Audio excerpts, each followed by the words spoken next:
जी, स्वागत है आप सभी का स्टडी हमारे साथ चैनल पर। मैं हूं देवेंद्र सिंह। आशा करता हूं सभी बहुत अच्छे होंगे। वो क्वेश्चन बच्चे बार बार मुझसे पूछ रहे हैं कि सर क्या यूजीसी सिलेबस इस बार अपडेट करेगा?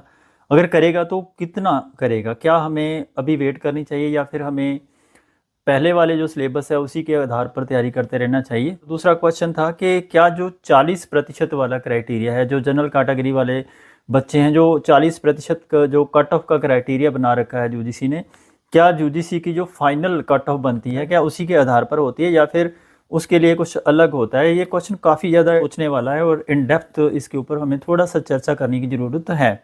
तो सबसे पहले सिलेबस की बात करते हैं कि सिलेबस यूजीसी पहले ही हमसे अपडेट करके पूछ रहा है। जो क्वेश्चन आपने देखा होगा पेपर 1 में टीचिंग रिसर्च के कुछ ऐसे टर्म्स हैं, ऐसे क्वेश्चंस हैं, ऐसे टॉपिक्स हैं जिनके ऊपर यूजीसी पहले से ही हमें बहुत ज़्यादा एडवांस लेवल के क्वेश्चन पूछ रहा है। तो हमारे सिलेबस में वो पहले टॉपिक्स ऐड नहीं थे जिनके ऊपर क्वेश्चन यूजीसी ऑलरेडी हमसे पूछता आ रहा है, काफ़ी लंबे समय से पूछ रहा है। जैसे 2021-22 के आप यदि क्वेश्चन पेपर्स को उठा कर देखोगे तो आपको ये पता लगेगा कि यूजीसी पहले ही हमसे काफ़ी एडवांस लेवल के क्वेश्चन पूछ रहा है। टीचिंग हो, रिसर्च हो, कम्युनिकेशन हो, आईसीटी के आप देख लेना 2018 के बाद आईसीटी के काफ़ी एडवांस लेवल के क्वेश्चन आ रहे हैं। तो अभी पेपर 1 में कुछ नया एक्स्ट्रा ऐड ऑन वो नहीं करेंगे। हाँ, वो टॉपिक्स जो हमसे पहले से पूछे जा रहे हैं उन्हीं को वो सिलेबस में ऐड कर सकते हैं, उसमें कुछ और एक्स्ट्रा ऐड होने वाला नहीं है। तो पेपर 1 आप प्रीवियस ईयर के क्वेश्चन पेपर अच्छे से लगा लो, पेपर 1 आपका अच्छे से हो जाएगा। उसमें कुछ भी चिंता करने की आवश्यकता आपको नहीं है कि बहुत ज़्यादा चेंजेस होने वाले हैं, ऐसा कुछ अकॉर्डिंग टू मी नहीं होने वाला। ऑलरेडी पहले से वो हमसे काफ़ी एडवांस लेवल के क्वेश्चन पूछते ही आ रहे हैं। पेपर 2 में भी काफ़ी एडवांस लेवल के क्वेश्चन आ रहे हैं। स्टैटिक क्वेश्चन छोड़ करके वो ज़्यादा से ज़्यादा क्वेश्चन कॉन्सेप्चुअल पूछ रहे हैं। आपकी कॉन्सेप्ट की अंडरस्टैंडिंग बिल्कुल होनी चाहिए। यदि आप कॉन्सेप्ट क्लियर करके जाते हैं तो आपके लिए उतना आसान हो जाएगा।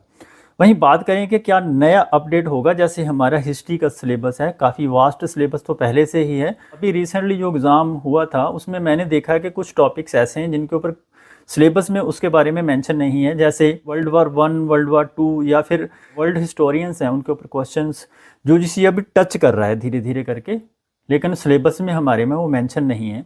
हो सकता है वो टॉपिक्स उसमें ऐड ऑन हो जाएं। अगर यूजीसी ऐसा कुछ टॉपिक्स नया ऐड ऑन करता है तो हम उसके लिए सेपरेट वीडियो आपके लिए लेकर आएंगे, ताकि आपकी वो कॉन्सेप्ट जो भी मिस आउट होंगे सिलेबस में उसको आप वीडियो के माध्यम से पूरा कर सकते हैं।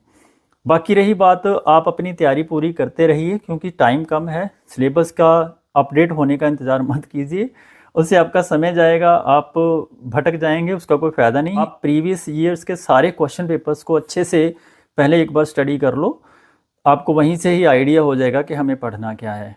ठीक है। बाकी एक क्वेश्चन बच्चे सभी पूछते थे कि क्या 40% वाला जो क्राइटेरिया है कि उसके आधार पर ही फाइनल कट ऑफ बनती है? तो यूजीसी ने अपनी वेबसाइट के ऊपर स्पेशली मेंशन किया है कि दोनों पेपर्स को मिला के 40% आपके मिनिमम मार्क्स होने चाहिए। ये बात सही है कि 40% आपके मिनिमम दोनों पेपर्स को मिला के होने चाहिए। एक बच्चे से मेरी बात हो रही थी, उन्होंने कहा था कि मेरे केवल 5 से 7 क्वेश्चन ही पेपर 1 में ठीक हो पाते हैं। क्या मैं पेपर 1 को स्किप करके पेपर 2 के ऊपर यदि मैं पूरा फोकस करूं, 80 से 90 क्वेश्चन अगर पेपर 2 में ठीक कर लेता हूं और वहीं मेरे पेपर 1 में 5 क्वेश्चन या 7 क्वेश्चन ठीक हो पाते हैं, तो क्या मेरा नेट क्वालिफाई हो जाएगा या फिर नहीं होगा? अगर हम यूजीसी के मिनिमम क्राइटेरिया को देखते हैं तो उसमें उन्होंने बिल्कुल क्लियरली मेंशन किया है कि दोनों पेपर्स को मिला के आपके 40% मार्क्स होने चाहिए यदि आप जनरल कैटेगरी से हैं। तो अगर आप रिजर्व कैटेगरी से हैं तो आपको 35% मार्क्स लेने पड़ेंगे।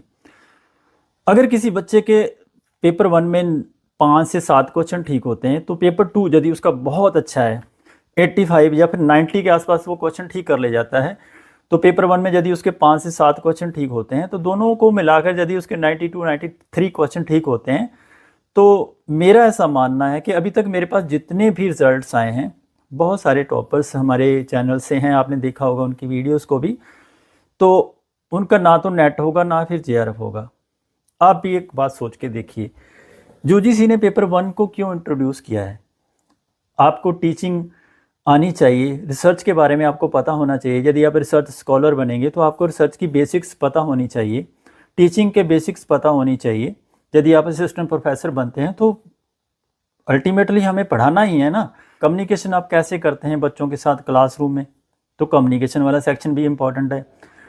Reasoning, data interpretation, ICT, advance level की आईसीटी अभी पूछ रहा है तो आईसीटी भी आपको आनी चाहिए। पैराग्राफ भी आपको पता होना चाहिए। प्रॉब्लम सॉल्विंग क्वेश्चंस होते हैं वो आपको पता होना चाहिए। पेपर 1 को इंट्रोड्यूस करने का मेन पर्पस ही यही है कि यूजीसी चाहता है कि आपको कम से कम बेसिक अंडरस्टैंडिंग होनी चाहिए। जो मिनिमम क्राइटेरिया है कम से कम उसको तो आपने पास किया होना चाहिए। अगर आप पेपर 1 में जनरल कैटेगरी से हैं तो अगर आप पेपर 1 में 20 से कम क्वेश्चन ठीक करते हैं तो आप ये मानकर मत चलिए कि आपका नेट हो जाएगा या फिर जीआरएफ हो जाएगा। आपको उससे ऊपर क्वेश्चन ठीक करने ही होंगे। अगर आप जनरल कैटेगरी से नहीं हैं, रिजर्व से हैं, तो फिर 2-4 क्वेश्चन ऊपर नीचे हो सकते हैं। 15, 17, 18 क्वेश्चन यदि आप ठीक कर लेते हैं तो आप नेट की रेस में हो सकते हैं, जेआरएफ की रेस में भी आ सकते हैं यदि आपका पेपर 2 बहुत अच्छा है तो।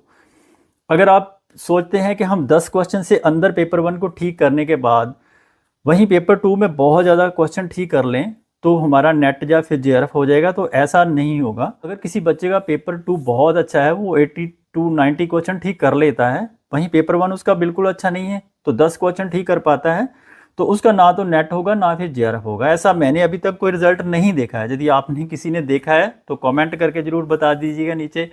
वैसे ऐसा नहीं होता है। अगर आपने नेट लेना है या फिर आपने जेआरएफ क्वालिफाई करना है तो paper 1 the most important section. अगर आपने इसको स्किप किया, अगर आप सोचते हैं कि पेपर 1 को हम अच्छे से ध्यान ना दें तो हमारा काम चल जाएगा, तो ऐसा नहीं होने वाला। आपको पेपर 1 बहुत अच्छे से पढ़ना होगा। कम से कम आपको पेपर 1 में यदि आप जनरल कैटेगरी से हैं, इजीली जेआरएफ लेना चाहते हैं तो 30 to 35 क्वेश्चन आपके मिनिमम ठीक होने चाहिए आउट ऑफ 50। वहीं आप, क्योंकि सिलेबस का जो पेपर होता है वो बहुत ज़्यादा हार्ड होता है, इतना आसान नहीं होता कि कोई बच्चा 80 क्वेश्चन ठीक कर ले या 90 क्वेश्चन ठीक कर ले, ऐसा बहुत रेयर होता है। तो ये डिपेंड करता है कि आपका क्वेश्चन पेपर आसान आ रहा है या फिर मुश्किल आ रहा है। जैसे पिछली बार हिस्ट्री का पेपर आसान था तो थोड़ा एज मिल गया था बच्चों को पेपर 2 के लिए, तो पेपर 1 उतना ज़्यादा मुश्किल था। बहुत सारे ऐसे बच्चे थे जिनका पेपर 1 की वजह से ना तो नेट हुआ ना फिर जेआरएफ हुआ। तो मैं आपको ये सुजेस्ट करूँगा कि आप ये जो 40% वाला जो क्राइटेरिया है ना, उसको यहाँ तक दिमाग में रखो कि हमें दोनों पेपर्स को सेपरेटली 40% क्वालिफाई करना होगा। अगर हम सेफ साइड अपनी मान के चलते हैं तो ठीक है। यूजीसी ने तो अपने ऊपर जो लिखा है कि 40% दोनों को मिला के होना चाहिए, वैसे फाइनल रिजल्ट वो दोनों को मिला के नहीं बनाते हैं। तो आप इस चीज़ को बिल्कुल दिमाग से निकाल देना, ठीक है। और दोनों पेपर को अच्छे से तैयार करो। अगर किसी बच्चे का रेयर ऑफ द रेयरेस्ट ऐसा कुछ केस है कि जिसके 5 से 7 क्वेश्चन पेपर 1 में ठीक हो गए थे और फिर भी उसका नेट हो गया या फिर जेआरएफ हो गया, तो कमेंट जरूर कर देना ताकि दूसरों बच्चों को भी फायदा हो जाए, ठीक है। लेकिन अभी तक मेरे पास तो ऐसा कुछ भी नहीं है जिसके आधार पर मैं कह सकूं कि आप पेपर 1 को स्किप करो, 5 से 7 क्वेश्चन ठीक करो और वहीं पेपर 2 में बहुत ज़्यादा अच्छे कर लो तो आपका नेट हो जाएगा, जेआरएफ हो जाएगा। ऐसी मैं आपको सजेशन नहीं दूंगा क्योंकि ऐसा कभी होता नहीं है, ना ही होगा, ठीक है। चैनल पर यदि आप पहली बार आए हैं तो सब्सक्राइब जरूर कर लेना। साथ में वीडियो को लाइक और शेयर आप तो कर ही देते हो, वो तो सभी आप बहुत अच्छे स्टूडेंट हो। तो अपनी तैयारी करते रहिए, समय बहुत कम रह गया है। तो अपना ख्याल रखिए, खुश रहिए, हंसते रहिए, मुस्कुराते रहिए। Wish you all the very best.